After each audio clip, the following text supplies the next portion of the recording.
ఒక అద్భుతమైన పెయింటింగ్ పోటీ పెడితే ఒక అతను గీసిన పెయింటింగ్కి అద్భుతమైన అవార్డు వచ్చిందట.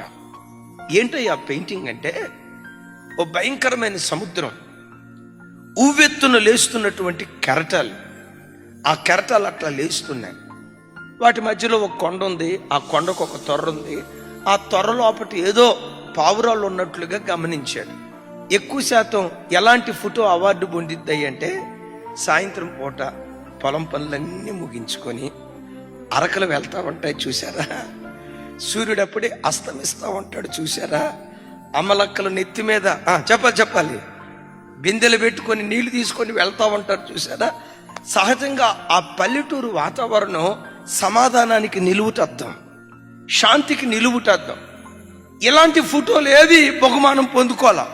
అయితే విచిత్రం ఏంటంటే, సముద్రపు కెరటాలతో నిండుకున్న ఈ ఫోటోకి శాంతి సమాధానాలకు అద్భుతమైన బహుమానం వచ్చిందట.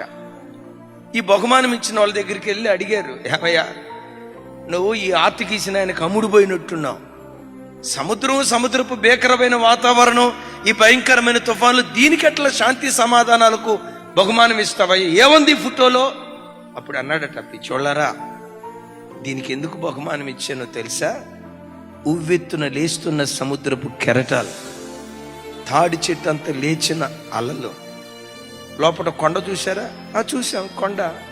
కొండ సందు చూసారా? చూసాం. ఆ లోపల పావురం ఉంది చూసారా? చూసాం. పావురం ఉంది.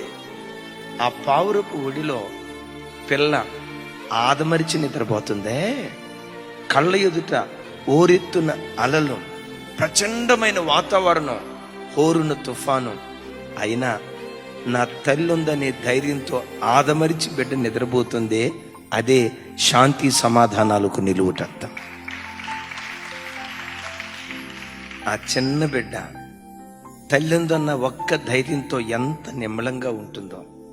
తల్లి కంటే శ్రేష్ఠుడు, తండ్రి కంటే శ్రేష్ఠుడు, లోకంలో ఎవ్వరితో కూడా పోల్చలేని అసమానుడైన దేవుడు, నా దేవుడు నాకున్నాడనే ఆ ఒక్క ధైర్యంతో దేవుని సన్నిధిలో బ్రతుకుదుము గాక.